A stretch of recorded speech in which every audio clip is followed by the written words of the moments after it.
Are we good? Good morning. Hi. Good morning, everybody here in the room, and also a very good morning to those attending virtually. So, before we started, I was sitting here watching our brand video, and I just had a moment where I thought, such a privilege to actually work with our clients and be part of their healing journey. And it's just the same standing here with amazing people, brilliant minds, innovators. And so I just want to say thank you that we can have this opportunity to be here. So as I stand proudly, my name is Linda Myberg, proud to work for the Balance Healthcare Group. And we're also proud sponsors, and we will be hosting the Advanced Psychotherapist track for the next 3 days. So we'll be talking to all the keynote speakers and all the panels. And come and visit us, please, at our booth. We'd love to meet you and get to know you. But here we are, Dr. Frank Anderson, and I hope I do you justice. So, such an honor to introduce you, Frank, someone who's really dedicated his life to understanding trauma and helping people. Frank is a globally recognized trauma expert and a Harvard-trained psychiatrist with a unique ability to blend neuroscience and therapy to help others. He is best-selling author of Transcending Trauma and just released his memoir, To Be Loved, a story of truth, trauma, and transformation. Dr. Anderson has a long-standing collaboration with Basil van der Kolk at the Trauma Research Foundation and is a lead trainer at the IFS Institute, working under Richard Swatch. So all these big names, love it. As a co-founder of the Trauma Institute and Trauma-Informed Media, Dr. Anderson is passionate about spreading trauma awareness and providing educational resources for healing. His personal journey with trauma has fueled his dedication to this field, and he believes that healing trauma leads to deeper love, connection, and unity. And so with that, huge welcome, over to you. Thank you very much. Thank you.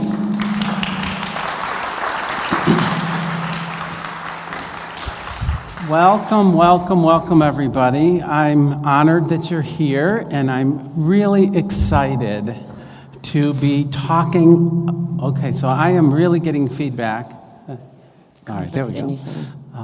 All right, still getting. Is it? Do you think it's me? Should I shut my hearing aids off? Or okay, are you all hearing?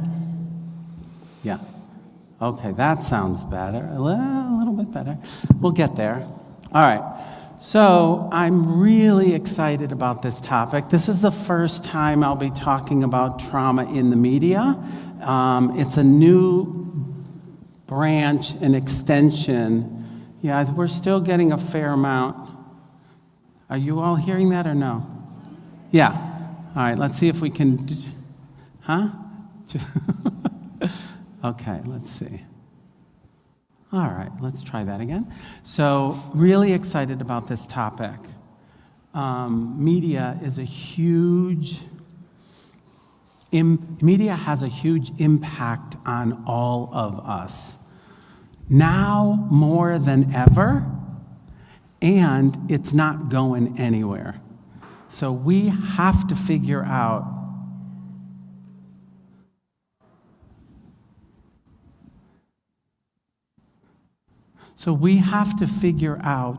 a different way and a new relationship with media if we're going to survive in this world today, and if we are going to not continue to traumatize ourselves and each other. Right? So one of the things that I'm excited about is hopefully being a part of this new narrative and being a part of the change that I believe is necessary for all of us, and even more importantly, any of us who are raising children in this world, because their exposure is very different than ours. Their brains are clearly being formed by this new way of being in the media. So I'm going to open with a clip.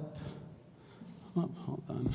What happened there? Arthur, does it help to have someone to talk to? All right, hold on 1 second.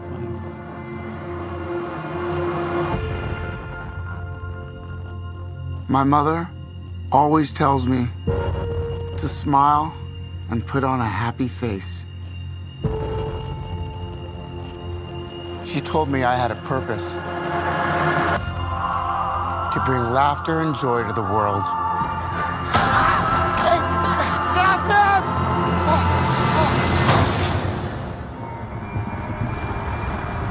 Is it just me?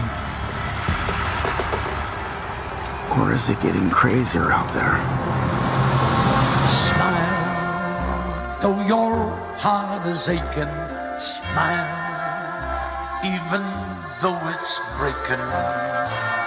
When there are clouds in the sky, you'll get by. What? If you smile through your fear and sorrow, smile, and maybe tomorrow you'll find that life is still worthwhile. If you What's so funny? just Freak!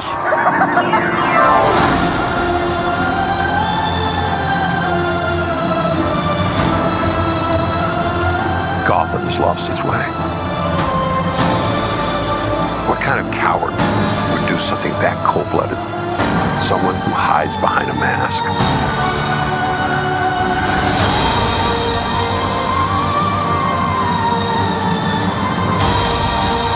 I used to think that my life was a tragedy.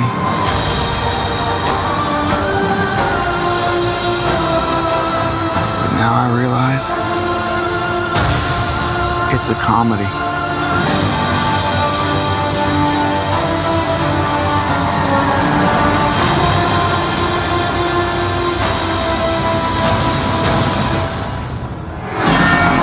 if you just smile.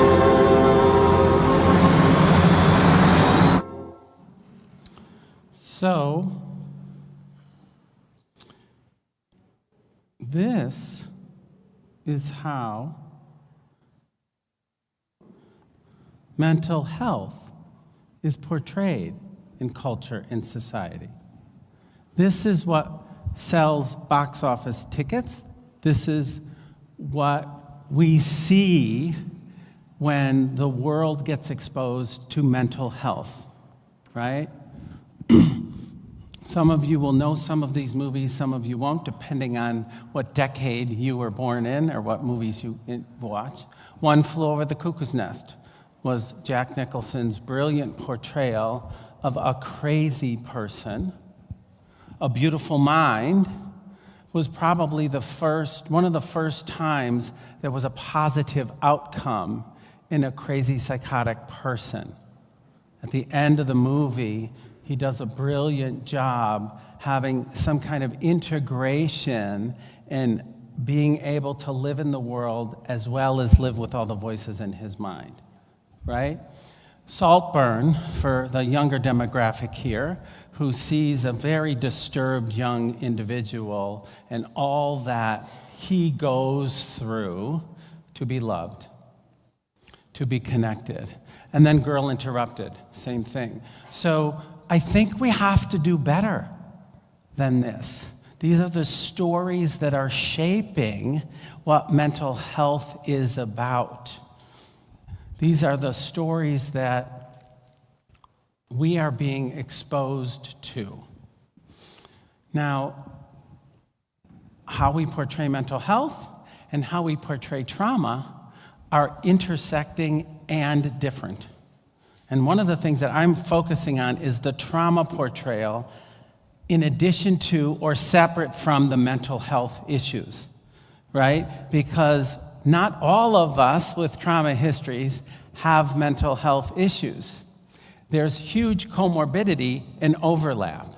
Yes, PTSD is a psychiatric diagnosis, but are we going to throw trauma survivors into that crazy category of mental health issues, which is really what happens? Most of what we see portrayed as these crazy people are rooted in childhood trauma, right? That's what The Joker is about. The Joker 2 is coming out within the next couple months.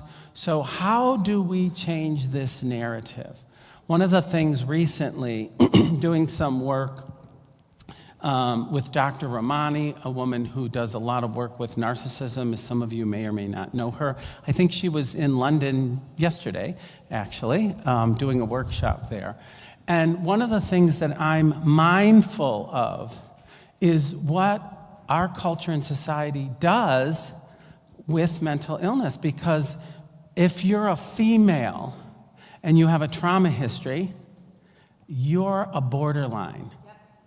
Or you have the dreaded disorganized attachment, okay? And if you're a male with a trauma history, you're a narcissist.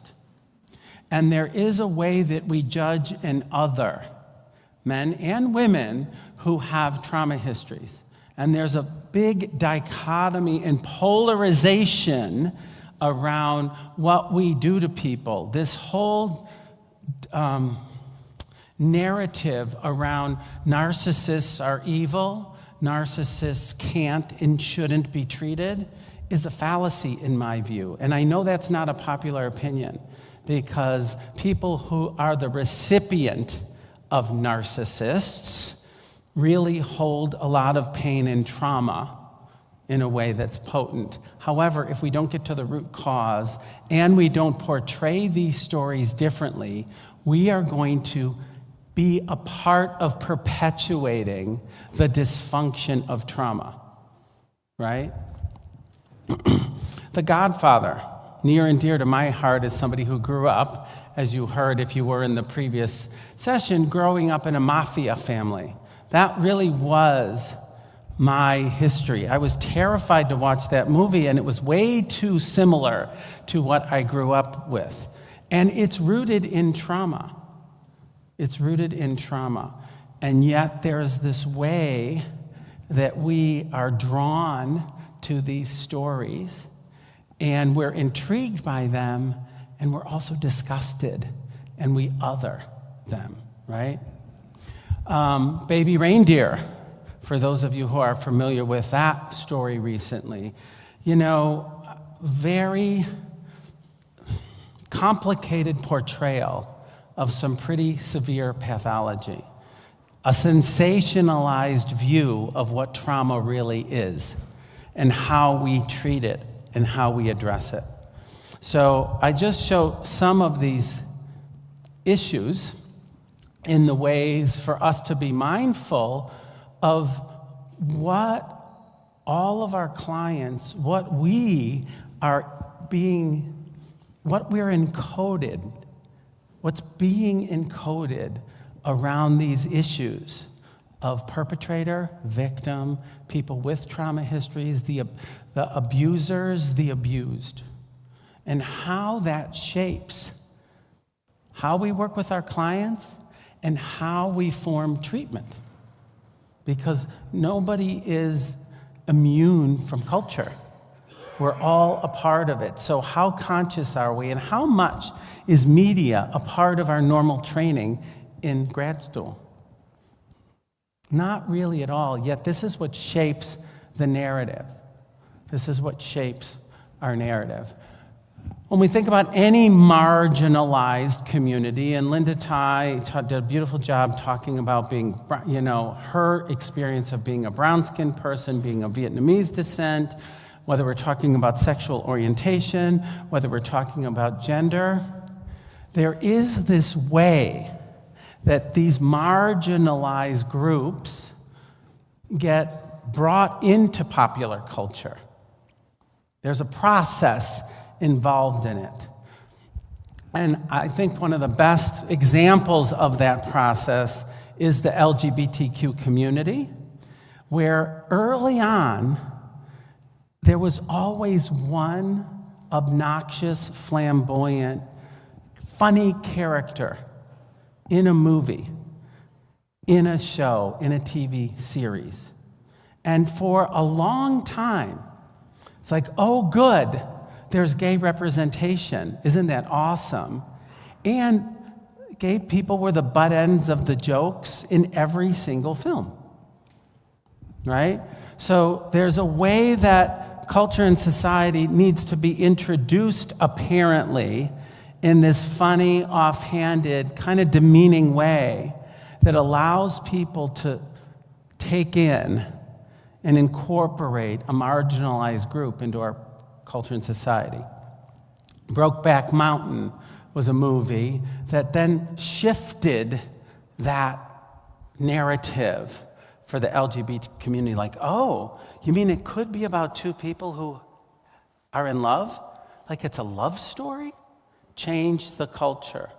More recently, Maestro by Bradley Cooper that comes out, really showing the dilemma of somebody closeted who has to try to live an authentic life but isn't really allowed to do that in our culture and society. We're kind of still there to some degree, right?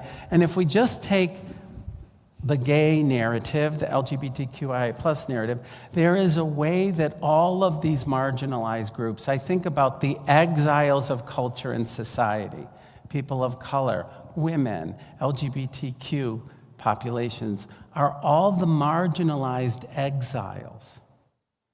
And there is a way that we are introducing this narrative, this story, this experience into pop culture and media, through media. So we want to be careful and mindful. There is this progression, as I talked about, this progression of, these funny, flamboyant gay characters, oh, wow, they can have a love story. Oh, they can maybe even have children and live in our community, right? Another way that I'm really struck with the way trauma gets portrayed in media is through true crime and action movies. Like, did you all know that these are all trauma stories? And yet they are the biggest grossing movies of all time. All of these stories around good versus evil, around the Avengers. This series is enormous. Marvel movies, Avenger movies, are all trauma-based. It's a trauma narrative. And during this last couple decades, those are the stories that are able to be told. We don't see dramas as much anymore. We see Avengers 1, 2, 3, 4, 5, 6, 7, right? And there is this way that this is a palatable way for us to process our trauma now. It's a growth and an evolution. Black Panther, Captain America, Spider-Man. These are all people, the hero's journey, if you will, rooted in trauma. I want to recall it the healer's journey, not the hero's journey, the healer's journey, because it is a process of healing that we see through all of these stories. We are all drawn to this. True crime stories make so much money. Why are we drawn to Law and Order, Law and Order, SVI, right? All of this draw to the harmful, the shadow, right? And then the hope for justice, the hope for a hero. What is that about in all of us? I want to think about a moment right now, like, what is your favorite movie? Which TV show really grabs you, right? What speaks to you and why? Have you thought about why? So many of my trauma survivor clients re-traumatize themselves over and over and over again by being exposed to traumatic imagery and traumatic stories as a way to heal, as a way to normalize, as a way to not be alone in their experience. And there's something so powerful about that for all of us, and so pathological when we're repeating and encoding traumatic imagery. So what can we do about it that makes that narrative different? That's what I'm hearing. That's what I'm hoping you'll all maybe walk away with a slightly different view of how to incorporate media into your psychotherapy practices. Because there's a wealth of information out there, and I don't know that we're utilizing it in the most effective way that we can, right? One of the things that I've really been aware of is the parallel that happens in culture and society, the parallel that happens on the individual level as well as on the cultural collective level, right? Who's driving what? We know that media in culture shapes what individuals are exposed to, shapes what informs us. Any of you who have kids who watch Stranger Things, any adults who watch Stranger Things know that clearly. We are putting information out in a way that shapes and informs who we are individually. Anybody with a device knows we are constantly being shaped. We are being told what to think. We are being exposed to what our demographic is supposed to be exposed to. So there's this hugely powerful cultural influence on individuals. Way too powerful, right? And there are individuals that drive culture. There are who's watching what. What are the ratings, right? How do we shape the cultural message, right? What shows get the awards? What shows get sold in Hollywood is all about who's watching what, right? So there is this demographic. There's this relationship between culture and individual. And are you mindful around your clients' views and attitudes and thoughts, and where do they come from? Like, have you asked, like, where does this belief system come from? Does it get encoded from your family? Does it get encoded from your phone? Does it get encoded from the movies that we watch or the TV shows that we watch? I don't know that people are mindful or aware of where this influence, where this belief system is coming from, right? Where is it coming from? So we want to pay attention to that. Well, it turns out that as I'm kind of shifting my life and career, doing some work out in this media world now, I'll talk a little bit more about that at the end. When you look at Hollywood, who the main storytellers in our culture and society today, the powerful influence they have, there is a parallel process here, folks. There is a horrible trauma history in Hollywood, right? It is an abuse of power in a way like no other. When there are white men in power with a lot of money, it's a disaster waiting to happen, right? And there are stories that are coming out now to show the parallels of all of the abuses of power in the industry which controls the narrative of our lives. That's not coincidental. And I think the opposite is true also, because all these people who are drawn to that industry have individual trauma histories that they are trying to solve the problem by telling the stories. I've worked with several different Hollywood types as I spend time out in LA, and it is remarkable the level of trauma that is there and the resistance to healing is striking, because if I heal, I will lose my career. If I heal, nobody will want me because I don't have the capacity to change into whatever they need me to be in order to be a successful actor or actress. So it's really striking the way that the main shapers of our narrative are rooted in trauma.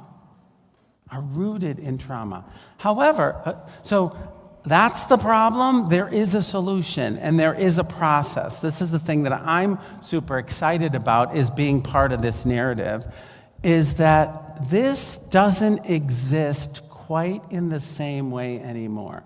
The Harvey Weinstein, the taking down of some of these powerful figures, is a cultural, collective healing process that we are in the midst of, and I'm not sure that we're all mindful of that.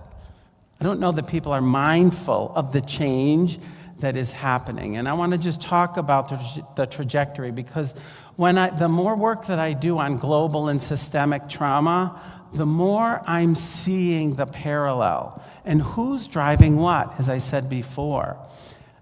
We are changing culturally. And is it because we're healing? Is it the individual that's changing the culture, or the culture that's changing the individual? Because when we look at the process, that age of exposure, the Me Too movement, the Black Lives Matter, has had a huge shift and impact on what's happening now, right?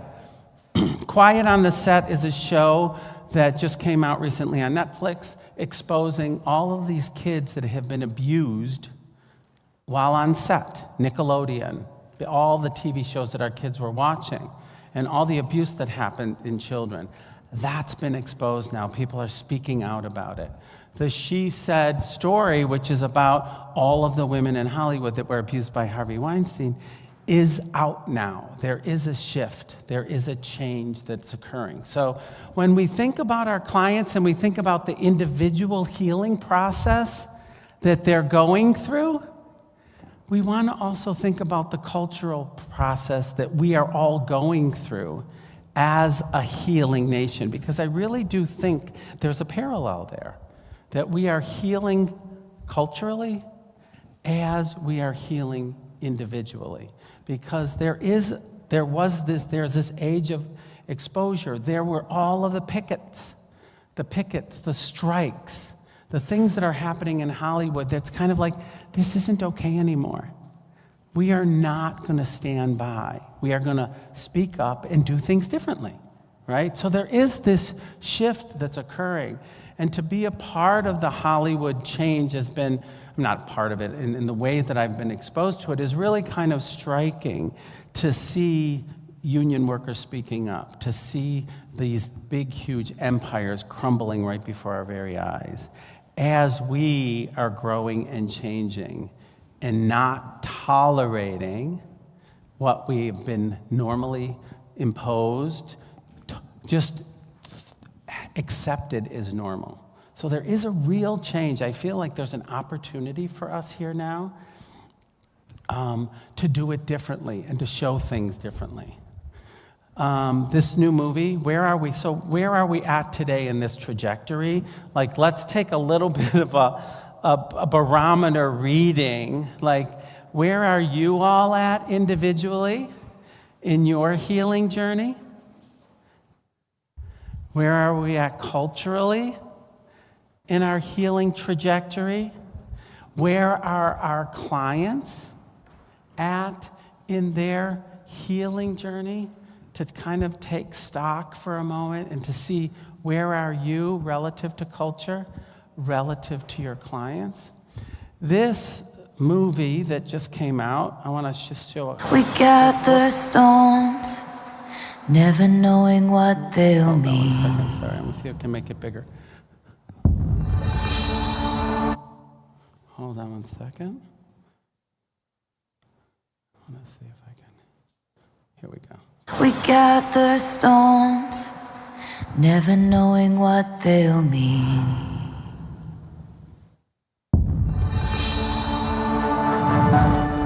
Hey, Lily, you want to do the honors? No, you go ahead. I need to take it in from here. I was hoping you'd say that, okay? Oh my God.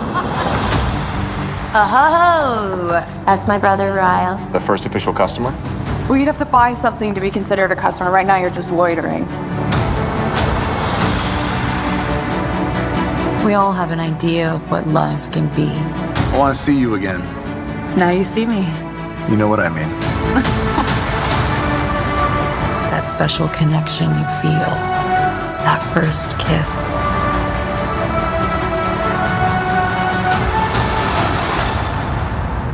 But 15 seconds. That's all it takes to completely change everything. I'm so sorry. We gather storms, never knowing what they'll mean. Atlas. Lily Bloom. It's been a long time. Yeah. What are you doing in Boston? I opened my flower shop. I still remember the day I saw you in the window. Yeah, we were just kids then. Is that your guy? Yeah, that's Ryle. Even on my worst day, did I deserve babe? It's tripped. You gave me, 'cause I loved you. You love him now? Loved you. I love you. It wasn't my question. I didn't have it in myself to go with If one day you had a daughter, What would you say to her? She came to you and said the person she loved was hurting her. What would you say to her? and I can go anywhere I want. None of this is your fault. as hard as this choice is, we break the pattern. Or the pattern breaks us.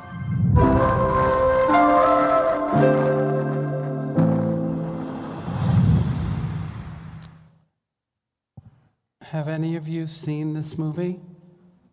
It ends with us, some people in the... So, it's a movie about domestic abuse.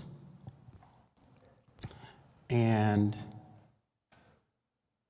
it's a different way we're showing what happens in our culture and society.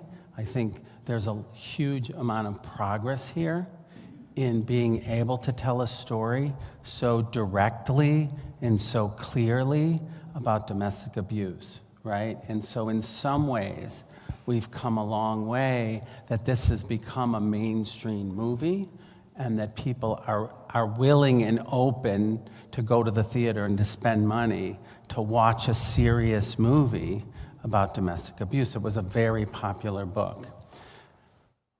The problem is, and I don't know if you're aware of all the press that has been associated with this movie, okay? And I think this is part of what is actually happening and the problem for us all. Because when we are so bold as to tell a trauma story, and it brings such polarity out in the open around culture and society, to abuse of power, to domestic abuse.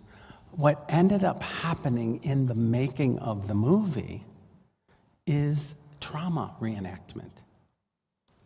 It was trauma reenactment between Blake Lively and Justin Baldini in filming a trauma story. How much they're so wrapped up in their characters, how much their unresolved trauma histories get played out during the making of the movie. All of the press shows the fighting between them. They weren't seen together.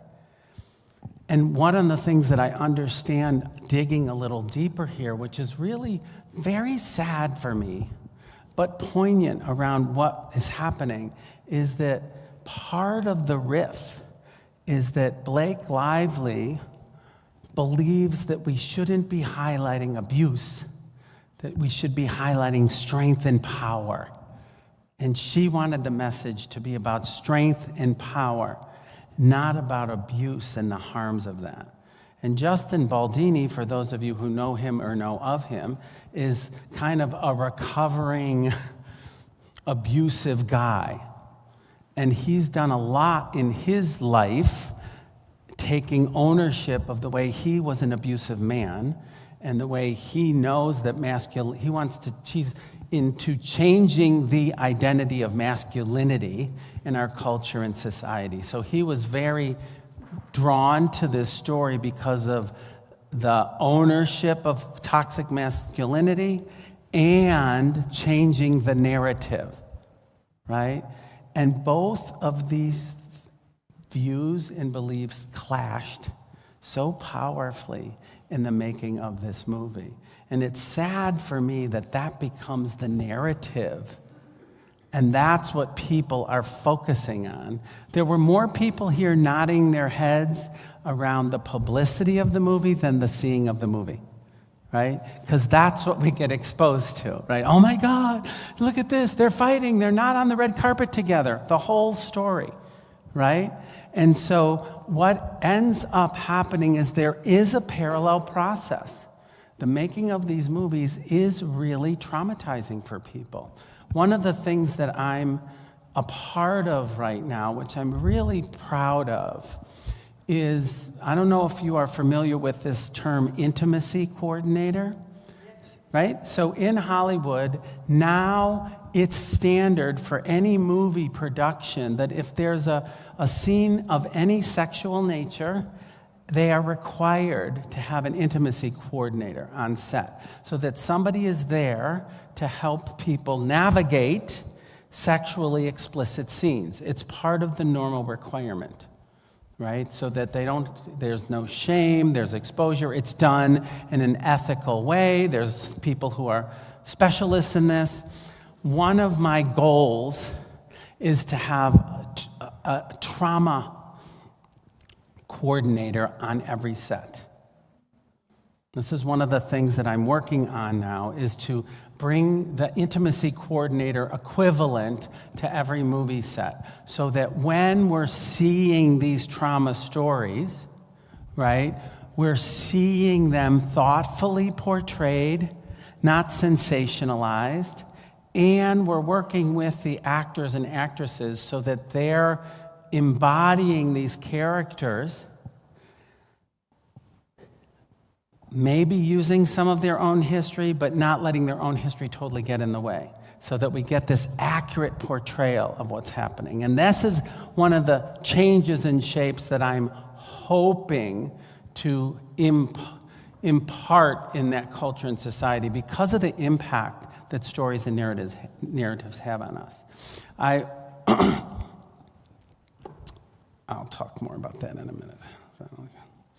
One of the things that's been fascinating for me in the way that we are drawn to trauma like crazy freaks, like we can't get enough of it. We can't get enough of it. We can never say the word because nobody wants to acknowledge their own trauma histories, right? And this has been kind of shocking to me. Stranger Things I mentioned. Are people familiar with any of these shows? The Bear, right? The Bear, this TV show, The Bear, that's won the most Emmy Awards ever in history. It's up for 23 awards now. The Bear, a cooking show about trauma. This is complex trauma at its best. How many of you have seen The Bear? How many people know of it? Yeah, okay, all right. It is one of the most dysfunctional shows I've ever seen on TV, and it's getting the most awards ever. But never is the word trauma used at all. There's this crazy paradox that we have, that we're drawn to this shit, and yet we cannot name it or identify it as such. I don't have a trauma history. That's not me, right? It's really kind of crazy. Ted Lasso, same thing, like a brilliant show. 4th season's coming out. I'm like thrilled about it. And the whole thing, the whole premise of this show is how each one of these characters, they brilliantly show their childhood trauma, show what motivates and drives each one of them. Brilliant, brilliant show. And this is what's capturing people's attention, which I'm thrilled about. I'm thrilled that it's capturing the attention. But we're still at this place that we can't quite acknowledge what it is. This is where I kind of think we are. We'll show you about trauma. We're going to watch it incessantly. We're going to reward it, but we can't really acknowledge what it is. I was told in my book, that's my latest memoir, To Be Loved, we had to take the word trauma out of the title because it was hurting sales. Truth, Trauma, and Transformation, the title, To Be Loved. Take it out. The morning shows don't want to put you on TV because they need to hear something positive than something negative, right?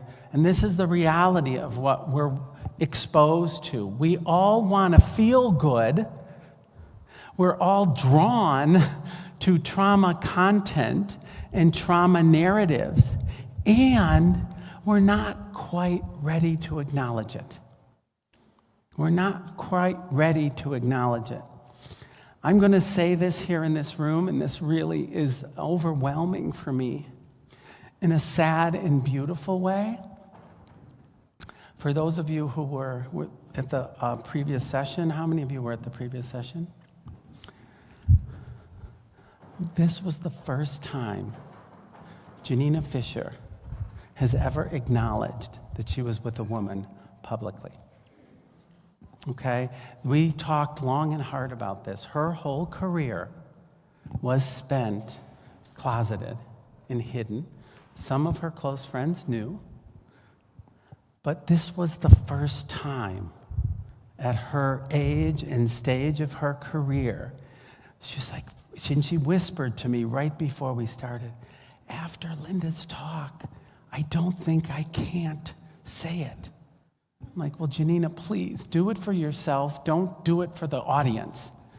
And that was the first time she felt comfortable enough to say, this is who I am in this world. For the first time, huge moment, right?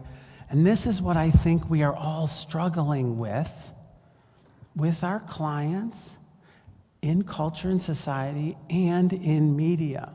So I want you to all think about yourselves, your trauma histories, the way you acknowledge them or not, to yourself and to your clients. How many of you come out to your clients about your history? Right? There's not a lot of hands. And I don't say you have to put your hands up, but I want you to be thinking about it. I want you to be thinking about it because we're taught not to. We are taught not to. Keep a blank slate. Don't share yourself. This is about them. And yes, if your trauma history is undigested, you will be sharing too much about your own story in a way that's not helpful for your clients. So there is a truth to that, right? There is a truth to sharing too much and too little. But what are you utilizing within your own history?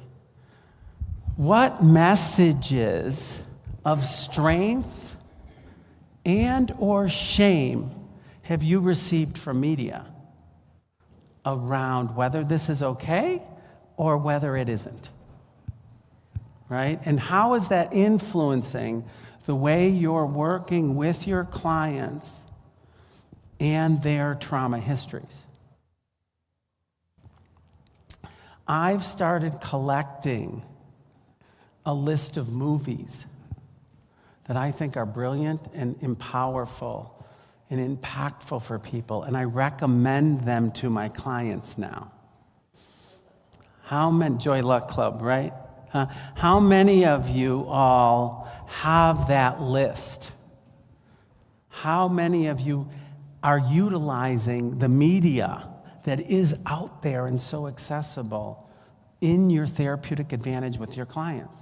I think there's so much information out there, both positively and negatively. Like, hey, well, you want to watch Baby Reindeer? Tell me what you think about that.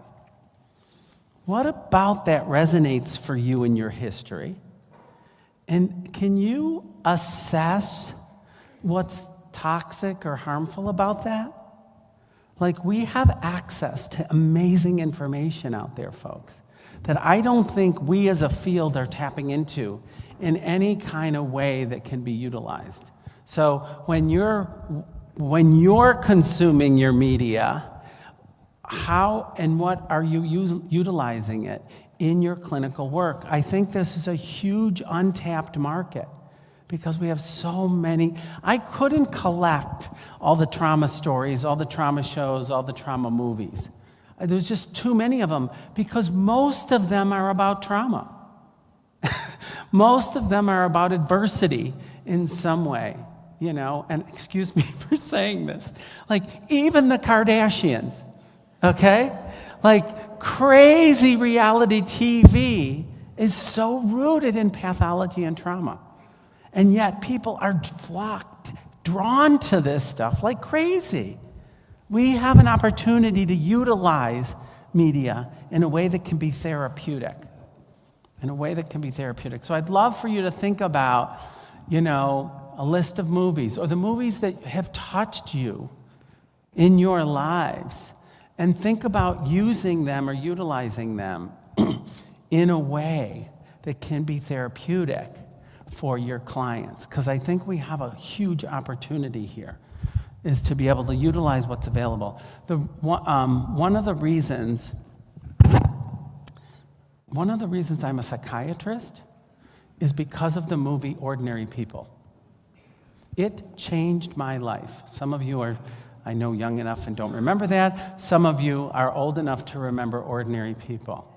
That changed my life. That movie changed my life. I was sitting in college watching the movie, and I watched Judd Hirsch, the psychiatrist, as a therapist, working with Timothy Hutton, a kid who had been through a trauma. Him and his brother were on a boating accident, and his brother drowned, and he survived. Growing up in a dysfunctional family with a mother who wasn't capable of tolerating or dealing with emotions, the parents got divorced. This psychiatrist helped this kid resolve his trauma. And I remember that moment of, I am Timothy Hutton, and I want to be Judd Hirsch. That's what I remember, feeling that juxtaposition in that movie theater, and I became a psychiatrist to help kids. Now, I didn't have a boating accident with my brother, but I had an untapped trauma within me that I wasn't aware of.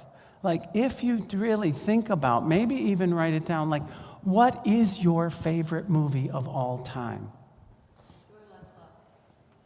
Just maybe, just name a couple, like your most impactful movie. Just name a couple. What is it? Forrest Gump. What did you say? Sophie's Choice. What? What is it? Roman Holiday? Good Will Hunting. Sound of Music? Dead Poets Society. Rent. What is it? Say it louder. Schindler's List?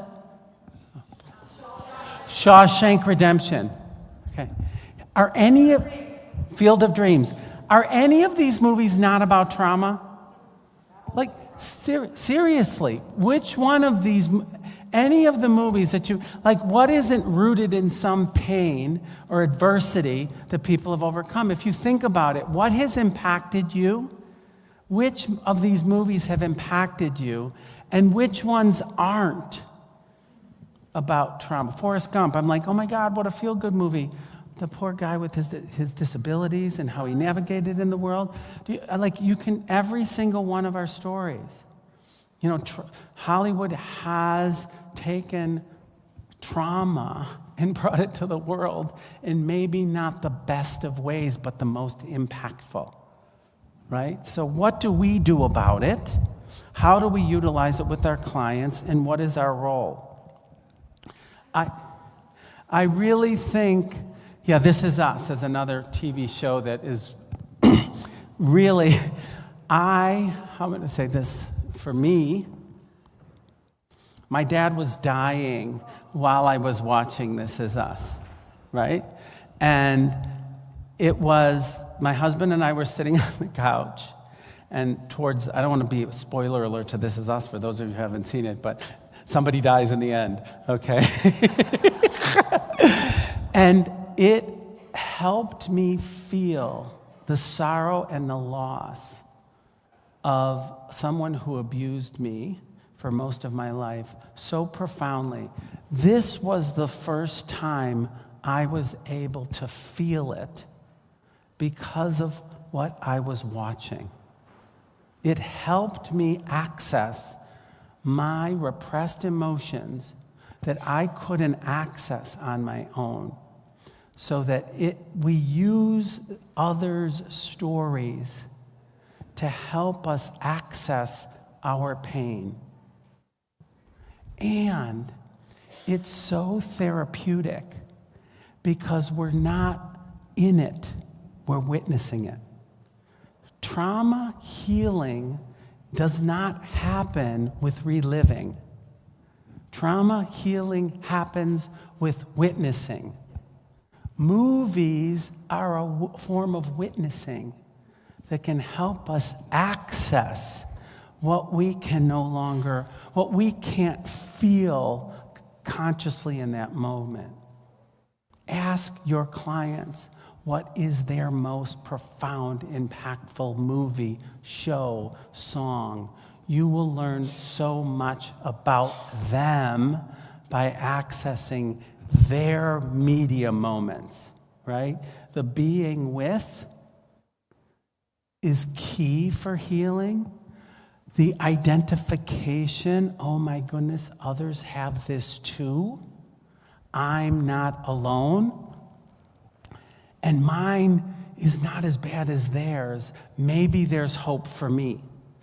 There's so much that we get from observing and living and feeling it through media. What are the stories that model healthy healing? Do you have a list of those? Can you start incorporating that? Because there are stories that do a brilliant job showing what healthy healing is like, and there are shows that do harmful jobs of that, as we talked about. What are your stories, and do you use them? And what are your clients' stories, right? We have a wealth of information out there. Oh my goodness. And Disney, Pixar are doing a brilliant job for our kids, in my perspective.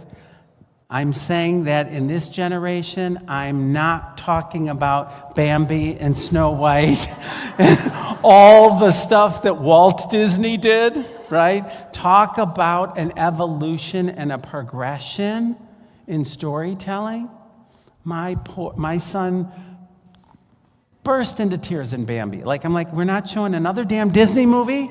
This was many years ago. The mom dies. I don't even have a mother, and the mother's dying. It was like a double trauma for my kids. In the first 10 minutes, why does Bambi have to die? Why does Bambi's mother have to die? Lion King, right? There's so many trauma stories that our children are being exposed to, and There's the shift in evolution of brilliant stories that our kids are being exposed to now.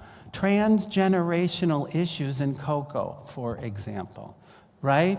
Brilliant story about what families bring down. I've had the pleasure to work with some of the folks over in Pixar. They're doing brilliant, incredible things. Inside Out 1 changed our narrative in mental health around we all have feelings. It's okay. When I was working with them, the most important thing they said to me in a project we were working on is you have to know that every emotion has a positive intention, otherwise we cannot work with you.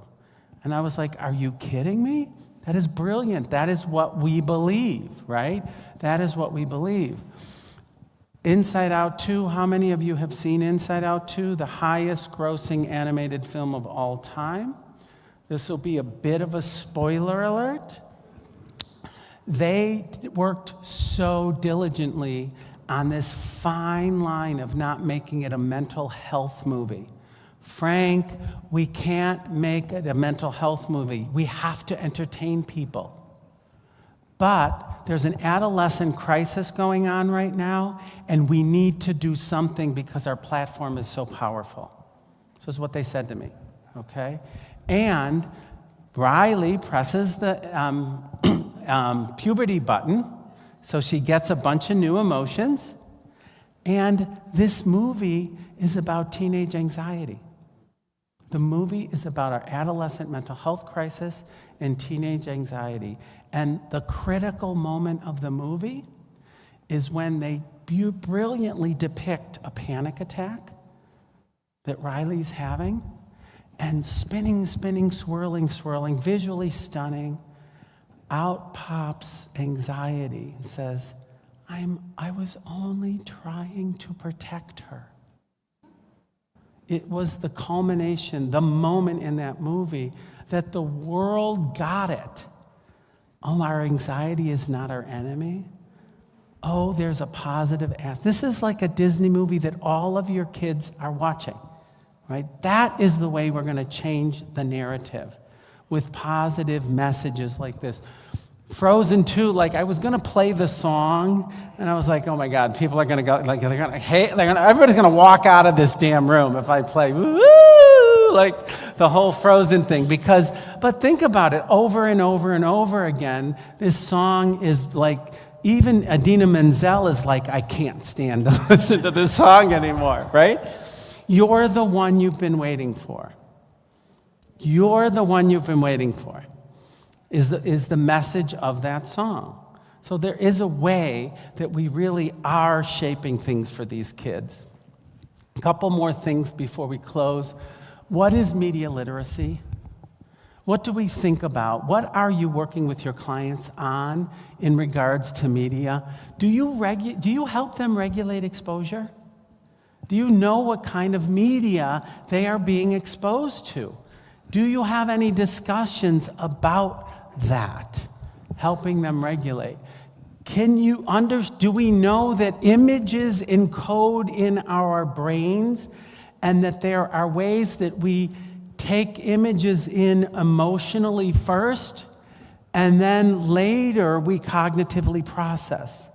Are we aware of the impact that imagery has on our psyche and on our mental health? We develop PTSD through visual exposure. When you are watching trauma content on TV, you can develop PTSD from that.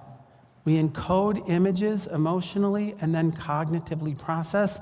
When they're too much and too overwhelming, our brains shut down and we cannot process what we are taking in emotionally, right? Learn about recognizing fake news. Like, our whole world would be different if we were able to recognize fake news. Do we teach our kids or our clients how to assess their exposure? How to look at multiple sources? How to look at what bias means? When I went to medical school, we took courses on how to assess literature. Nobody teaches us how to be with media and how to assess media. And what role do you feel that you have with your clients with trauma histories who are constantly watching trauma content, right? Learn about tone, learn about language. Recognize bias. Help direct the narrative here, folks. You're in a powerful position of shaping the narrative for your clients, right? What are your media skills? Yes, some of us might be TikTok stars, and some of us are like, how do I bring mental health content to the general public? What are your media skills? What can you do to shape the narrative out there? There's so many ways we can affect the narrative. Curating information, becoming your own creator. I know the younger generation is so much more involved in this than ever before, which I think is brilliant as therapists, because there are so many people out there who don't have the information that we have. And can you start imparting it out there in culture and society? I told you about trauma-informed media. This is where we'll end. This is this new company that I'm involved in. Open Monogamy is one such docu-series that we're working on right now. I'm looking at creative ways to get healthy trauma content out into the world. And what's more sexy than open monogamy? People are like, open relationships, open monogamy, what does that mean, right? It's getting a lot of buzz and a lot of excitement. I want to watch about an open relationship. What people don't know is that when we're working with couples who are opening their relationship, guess what? Their trauma histories come up. Surprise, surprise. And we're going to be working with each person's trauma history as the couples are trying to open up their relationship. So getting this trauma content out in a way that's healthy and effective, with people like titillated to watch how so-and-so opens up their relationship, right? Creative ways to get the content out. Squad 9 is a show we're working on around school shootings. There is another school shooting happened in the States recently, the exposure to kids. There's a series of a bunch of retired FBI agents who are creating curriculum to figure out how we can assess and identify these people earlier. And we're making a documentary on preventing school shootings. The Devil and Mrs. Jones is a crime series around a guy who's in jail who has embezzled millions and millions of dollars from people, and how both him and the people that were violated by him have trauma histories. How by ignoring their histories, they've recreated their trauma. Okay, important stories to get out there, and I'm thrilled to say that we have movie rights and an adaptation to my memoir around To Be Loved, which is super exciting for me, around getting my story of trauma healing to the world, because I do feel like we have the power and the knowledge as therapists in order to change and shape the narrative. And so I hope you'll do whatever you can within your power, individually and or collectively, to bring healthy content around healing trauma out to the world. So thank you very much for spending time with me. I really appreciate it. And I hope you have a wonderful rest of your workshop. Thank you so much.